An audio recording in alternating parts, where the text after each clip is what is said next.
Welcome to another episode of Breaking Into Cybersecurity. This is Chris Foulon, and on this podcast, we explore the careers of individuals who have broken into cybersecurity within the past 5 years so that you, our audience, can learn tips and tricks from how they approached it, what they did, so that you could break into cybersecurity yourself. When I started my career, I didn't have something like this, and I think it's something absolutely helpful. We've had, over the 3 years, lots of great comments of individuals who have used the tips and tricks shared. So we wanted to continue the journey and finding amazing other people. We're a big fan of diversity, whether that's background, thought, gender, culture. We want everyone to come on. So if you have a good story of breaking into cybersecurity, getting your first security title within the past 5 years, reach out. Happy to bring your story on. We go live Friday at 1 p.m. Eastern. If you are on YouTube, please remember to subscribe and hit that notification button. If you're on podcast, don't forget to subscribe and share it with your favorite people who are interested in cybersecurity. Today's guest, Jessica McMeans. She is a referral from one of our other favorite guests, Samara. So we wanted to bring her on today. She comes from an interesting background, and I think one that relates very closely to cybersecurity that many don't consider. She comes from a risk background, and then now she's a threat intelligence analyst. So, Jessica, tell us about your background before you were in cyber and about yourself. Yeah, well, it's interesting. I've listened to so many of these over the past year, and they've been so helpful to me. So I'm really excited. I hope that maybe something about my experience or background helps and encourages someone else. And I always think it's really neat when I hear the stories that say, when I was a kid, I just played with computers all the time. I broke them apart and reconfigured them. Unfortunately, that wasn't me. I don't think I even used a computer till high school. I took a couple CAD classes and a typing class, and that was pretty much my exposure until I went to college. And going into college, I didn't really know what I wanted to do. All I knew was that I liked statistics, and I was trying to find a degree program that was exclusively statistics, but that didn't really exist. So the closest thing I could find was at Ohio State. They had a degree program at the time that was a combination of applied mathematics, statistics, and computer science. So I thought, I'll do that. That works. That fits the bill to some degree. And I actually ended up loving the computer science classes and did really well in all the Java classes, and ended up working in the computer science department as a consultant, just helping other students with their programming classes. And unfortunately, my sophomore year, I know most of you are probably familiar with Ohio State. It's a huge university. Even when I was there, I think we had close to 50,000 undergrads. But they came to me and said, there's only 5 people in your degree program. No one likes statistics and math. So they said, you have to choose something different. And this is where I look back and I see I could have gone a couple different directions. And maybe if I could rewind time a little bit, I would choose a different one. We have mixing. If I could go back, that's exactly where I'd want to go to. True. Hindsight's always 20/20, I guess. But I wish I was about to say I decided to be a computer science major. Unfortunately, that was not the case. I kind of looked at the degree program, and I had taken an econ class at the time and really saw some neat applications of math and statistics in that field, and in econometrics and game theory. And in the computer science program, the next class I was going to have to take was COBOL. And I didn't really want to take COBOL. So I became an econ major. And So kind of just left the computer science stuff and kind of went down that investment risk math pathway. Had a couple internships in college with large investment banks. And then after college, got my securities license and ended up for most of my career modeling investment portfolio risk and some other facets of risk kind of around that space. But what was common to every role I had was that I worked with stakeholders in all parts of the business. Mm-hmm. And what I thought was really fascinating were kind of always the brushes I had with information security and IT. And I remember it's probably, it's been at least 10 years now because it was very early in the world of crypto. Someone came to me and said, we have an institution that they've got something on their balance sheet called Bitcoin, and we don't know what's going on. So that was kind of my first introduction to crypto and cyber risk. Mm-hmm. And I thought several times about pivoting my career, but just didn't have the bandwidth or the appetite or even the knowledge. I kind of just made the poor assumption that I would have to go back to grad school. Turns out that wasn't the case. And maybe at the time it might have been, but now it seems like there are so many free and affordable resources to learn that may not have existed then.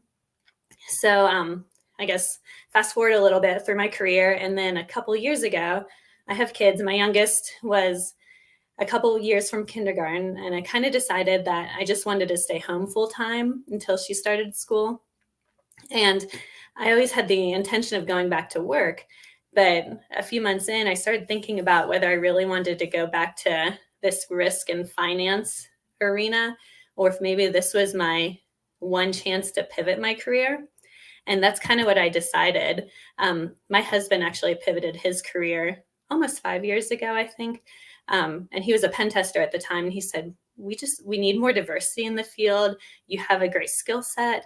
A lot of what you know could be applied. I think you could do well. So I kind of had a little boost of confidence there that maybe I could learn enough with my foundation to pivot. And so I decided to start with the Security Plus. I knew kind of some of the content area just because of my risk background and thought that would be kind of to be honest, an easy, affordable way to get started and give me some good foundation knowledge. And then I had started down the AWS certification path because cloud was interesting to me. And before I got too far along, I kind of stumbled upon the SANS Diversity Cyber Academy. And for anyone listening, if you Google that, it will come right up. But took their cyber assessment, scored high enough to move along and through the interview phase. And eventually I was accepted into the program. And that afforded me the opportunity to earn 3 SANS certifications in 6 months for free. So wow. Yeah, it was an amazing opportunity. And I would say that it was huge in my career. I know you and lots of your guests kind of talk about demonstrating your learning and having that project and maybe doing some things so you have something to talk about and show. Mm-hmm. And for me, that really added a lot of credibility to my program. It gave me some hands-on experience with tools, some things to talk about that I've learned and done, and something on paper for me. So, and then as of March, I had my first job. I work in threat intelligence now, as you said. So it's pretty exciting. Well, let's dive into that a little bit. Let's take us back to when you quit your finance job and you were looking at alternatives. Did you just look at cybersecurity, or did you consider other opportunities, and then why cybersecurity was the ultimate choice? No, in my mind, it's something that had piqued my interest numerous times throughout my career. So it was either I was going to make this jump or stick with what I knew. I hadn't really considered anything else. Okay. So as you started to look into the roles, what roles piqued your interest, and how did you go about choosing any certifications or any of the SANS courses? Because I'm guessing you had to choose from several. Like, how did you choose what you chose?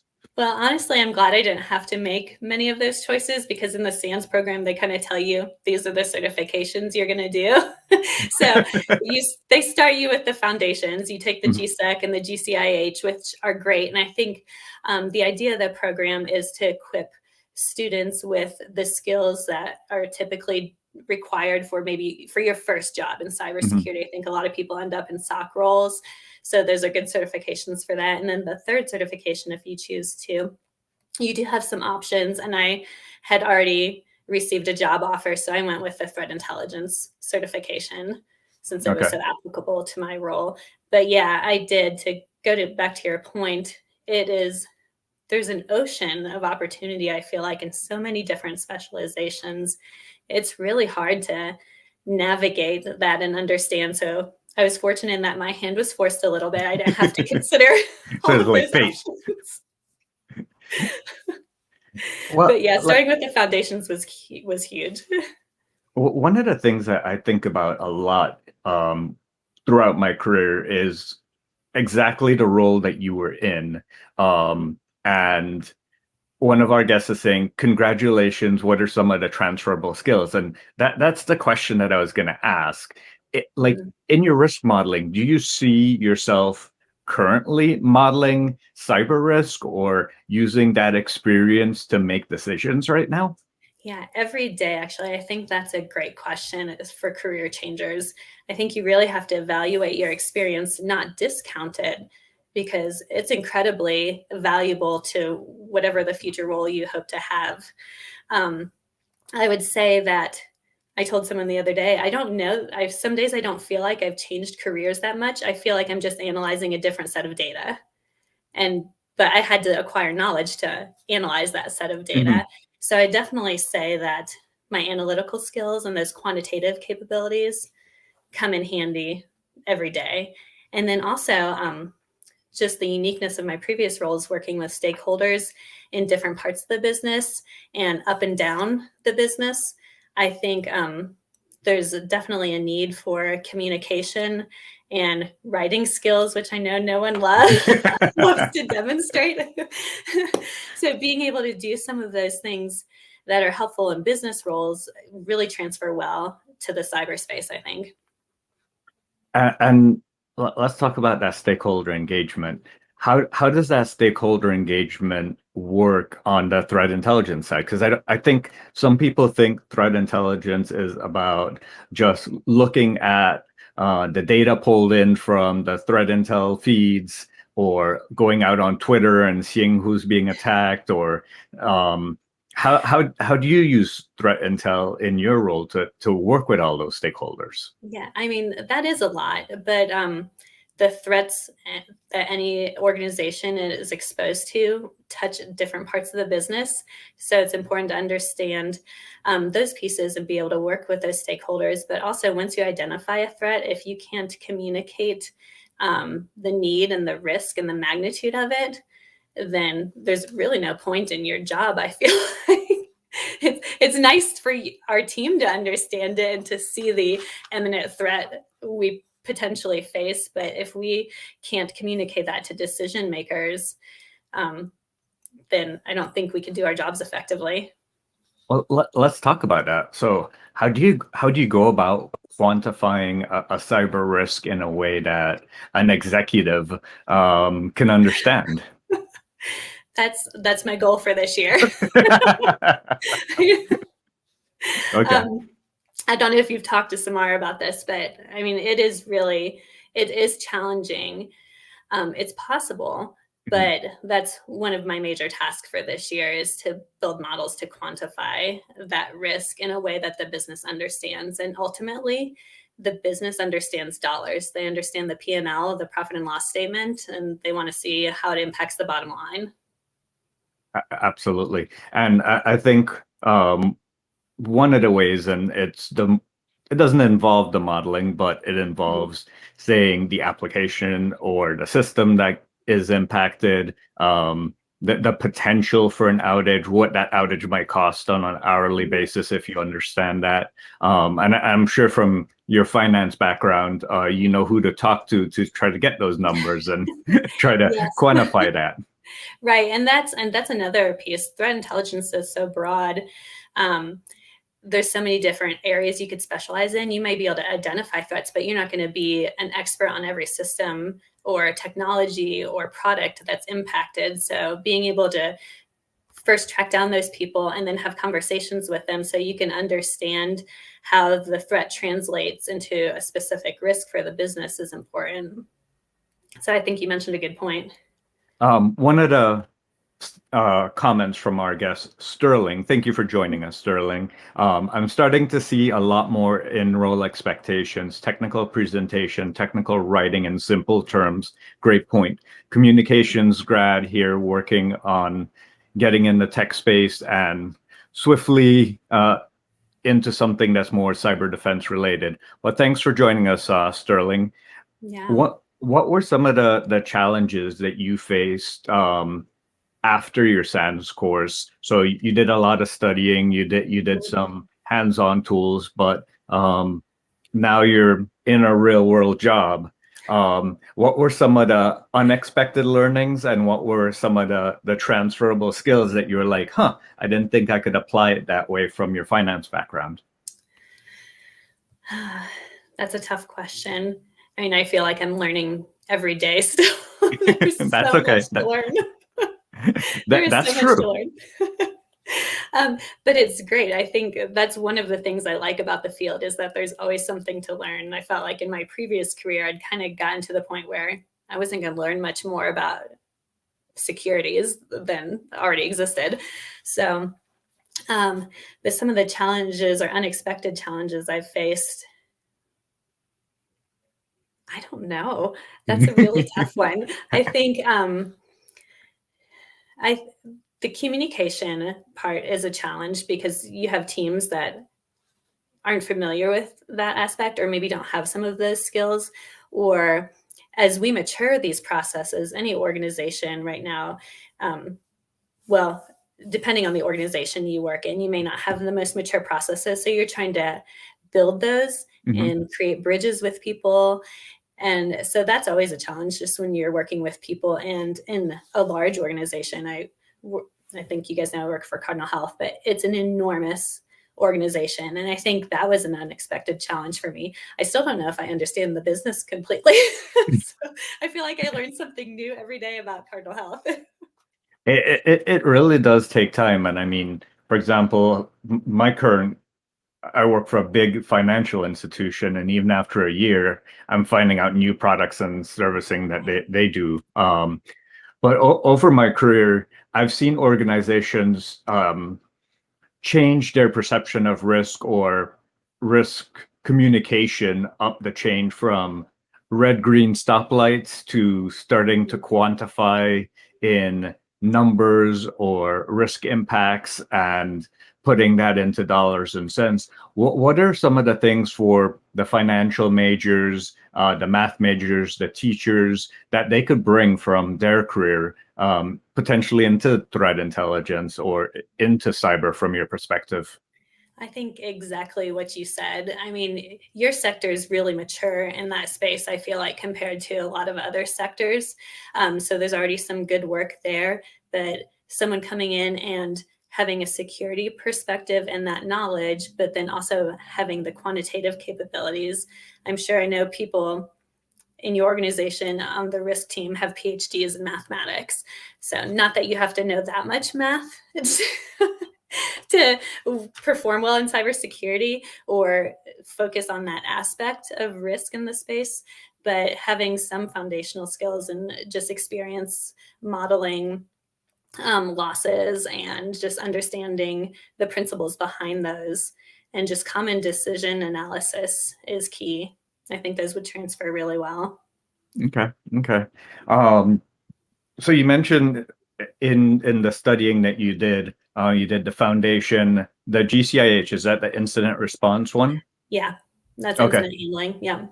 And what were some of the surprises in that course that you any insights from what you learned in those courses that might be valuable for those considering going through those types of courses? Yeah, I would say specifically to the SANS, definitely figure out your system of study. If you don't have a plan of attack, there's so much content. And then also spend for that certification in particular. That's probably one that many viewers maybe may have the opportunity to take in their first role. Spend as much time with the hands-on labs as you can. Not only will that help you do well on the exam, it will help you in your job. Get as much Yeah, hands-on as you can. I did the GSLC, so the SAN Security Leadership certification. I'm lucky it didn't have any hands-on lab, but there was close to 1,000+ pages of content that they allow you to study It's open like book. this And big. yes, it definitely makes studying a little bit harder. Yeah. So you mentioned you're learning every day. What are some of the ways that you keep up with the industry to stay ahead or with the changes coming? Well, one thing I love about our organization, I feel like I have an amazing team, and even the other teams I work with are wonderful. I really appreciate everyone I interact with. So we share a lot of information across the org, which is helpful. And then if you just Google, obviously there are so many resources, but I kind of start my day with news every day to see. And then I'm also a member of some information sharing or groups. So that's really helpful as well. And then staying plugged into social media. I'm not the best at it, to be honest. I don't enjoy social media, but there are a couple things I like to keep tabs on. I'm really interested in OSINT, so I always do the Trace Labs events. There's one coming up next weekend, actually, if anyone's interested. So I just stay connected with people. I think that really helps, and it helps filter out a lot of the stuff you don't necessarily need to see, and then find a couple sources you have confidence in for information, and then I think you're pretty good. So you mentioned OSINT, and that's open source intelligence for those that might not know the acronym. How do you go about doing that in your role? Like what? So let's just say someone generically in the healthcare or the finance sector is looking for open source intelligence. What sort of methodologies do you use, or what tools do you use to keep yourself informed? Yeah, I still have some things to learn for sure. But I think CTF events are a great way. Usually the first one I did, I was a little intimidated because I thought I'm probably going to go in here and not be able to achieve anything.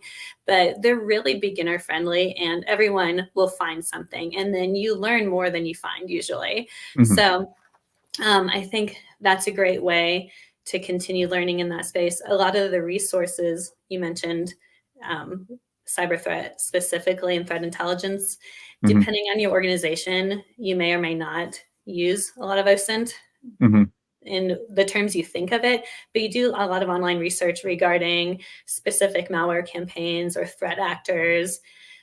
Organizations, how they employ this varies significantly, but you might have access to third-party tools that will glean a lot of dark web information Mhm. for you. So, but having those research and utilizing your open source skills is helpful, even if you're not doing what you think of where you're just spying on your neighbor, trying to build a profile of someone you don't know. I think that's what most people think of when they hear OSINT. Mhm. But some organizations do that as well. Some might do that proactively to see what kind of exposure, a digital footprint their executives have, and may pose risk to the organization. So it depends on where you're at a little bit. But And doing it hands-on is the best. for you, so OSINT might be a new skill set that you acquired coming into the cyber field. How did you go about learning more about it, or was it just like Google do this, Google do that? Like, what was your approach? Yeah. Well, I always tell people I feel like I had a pretty good foundation in OSINT as a teenage mom, like as a mom of teenagers. So I think I was doing some OSINT-y type stuff way before I knew what it was. Absolutely. So I want to know who these people are that my kids are hanging out with. But then there are some organizations that have labs set up for you so that you can download their lab and work from there with a lot of tools. There's also some good frameworks out there for OSINT. You kind of work through the framework to find information and provides resources. I believe the framework is a SANS framework, actually. I I'll have to think so. Google that and see. If I'm But not mistaken. I think that's a great way to start, just kind of procedurally going down and learning what some of the tools are available. And they change a little bit, but that one's pretty well updated. But so just like I said, for me, I'm a learner. I learn best by doing things. And how do you keep up with it? Like, do you have a virtual machine at home that you keep doing things? What do you do to stay current with that? I do have a virtual machine I use, and I try and do every Trace Labs search party I can because I enjoy it. It's a good cause. It's for a good cause. And then I also learn something every time I do it. Do you ever use Try Hack Me, Hack the Box, any of those tools? I have. That's not my area of interest as much. My husband would have loved me to become a pen tester, but not what I wanted to do. So I've spent enough time on those to learn some basics, but it's just not my area of interest. And I think that's important to note too. This is such a broad field. You really have to understand where your strengths lie and maybe where your interest is and kind of focus. If you try and master everything when you're first starting, you'll just feel so defeated. So that's a great question. How did you figure out like where your interest lied? I mean, your husband was a pen tester, but you were totally in finance. So how did you narrow that down? Well, seeing what he did helped, and just seeing how his personality lended really well to that field and how my personality is very different. It may not lend as well to those types of roles. And then I didn't see how my past experience translated there quite as well, the quantitative pieces specifically, but I felt like it just transferred really well into this role. And I actually had a couple job offers, but this one, when I went through the job description, I almost felt like it was tailor-made to me. I had to have security knowledge, but someone who could communicate risk. And so I kind of ended up going that way, due in part to the job description and then also the team I met during the process. So I'd say it was a combination of events that led me down the threat intelligence. And maybe prior to obtaining the role, I don't know that I realized it was as good a fit as it is. So I think I was very fortunate in that regard. But yeah, so I was able to quickly eliminate some things, narrowing it down to one specific path as in cyber threat. I don't know that I necessarily knew I wanted to be in threat intelligence right off the bat. I think it was a little bit of luck there too. So a little bit of guidance from SANS and then a little bit of guidance from the job description and just a great team. I mean, I think that's important, right? When you're interviewing a company, not only are they interviewing you, but you're interviewing them. You want good coworkers, you want good leadership, you want a good organizational culture, you want all those things. So you have to find that from them and see if they have it. Absolutely. I mean, if I think back over my career, there are some jobs that I have not loved probably, but I had maybe a great team and that made it. Sometimes that makes or breaks a job, I feel like. One of the questions from our guests is, what certs do you recommend, or any tools that you recommend, if you remember off the top of your head? Oh, gosh, whoever, I missed the name, but if you want to send me a message on LinkedIn, I'm happy to look them up. I have a bunch bookmarked, but definitely that VM available from Trace Labs is awesome. The OSINT framework from SANS is great. And certification does cover a little bit of OSINT, but I think they have one now. I'll have to see. Do they have a new certification? They're always creating new ones. I mean, last I looked, they were doing a cloud one, but the courses that they create might not always have a certification to it. That's true. This one does. I just saw it. It is here. So last comment is from Nicholas. Great advice. Really need to figure out where my own skills fit in the area. Mhm. And Nicholas is a police constable, based on my LinkedIn profile. I think your detective skills could definitely come in very helpful. Mhm. So definitely do that self-discovery.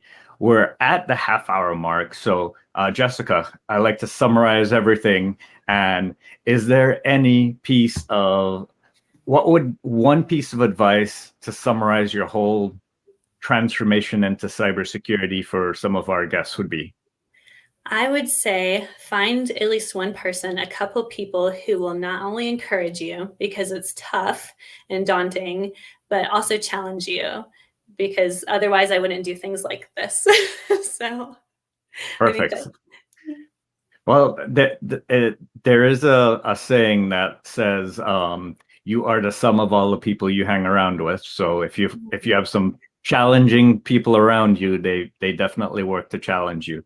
Yeah. Um, Everyone, thank you so much for joining us. Jessica, thank you for sharing your Thank advice, you. your journey, and coming on this adventure with us. And to everyone else, if you're on YouTube, please subscribe. If you're on podcasts, please subscribe and share this with anyone who might be interested, all those in math, science, financials, so that they could come over to cybersecurity as well.